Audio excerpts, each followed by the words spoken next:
Mən Ağdərənin Çapar kəndindənəm. Mən bir şəhidin anasıyam, bir şəhidin də bacısıyam. Allah rəhmət. Mənim bugün yanımda ikinci bir oğlum yoxdur. Mənim Azərbaycan qeyrətli oğlanlar mənim oğlumdur. Oğlum məni sizə əmanət eləyib. Mən Azərbaycanın bütün şəhid anaları adından deyərəm sizə. Siz Qarabağın qəhrəman oğlu deyərəm mən sizə. Biz ata yurdumuza, siz də şəhidlərin qanı qədər, haqqı qədər olan Qarabağa Ağdərəyə xoş gəlmişsiniz. Sağ olun.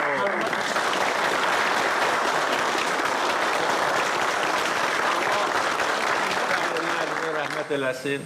Onların qanı canı bahasına, qəhrəman döyüşçülərimizin şücaəti, rəşadəti hesabına biz bugün bu torpaqlardayıq.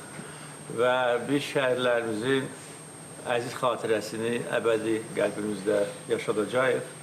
Və onu da bildirməliyəm ki, artıq şəhərlərimizin qanını biz döyüş meydanında aldıq.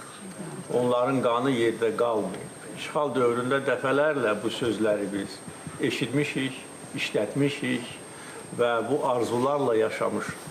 Çünki həm torpaqların itirilməsi, böyük sayda şəhərlərin şəhadətə ucalması, bütün bu ədalətsizliklər bizi xalq olaraq çox incidirdi.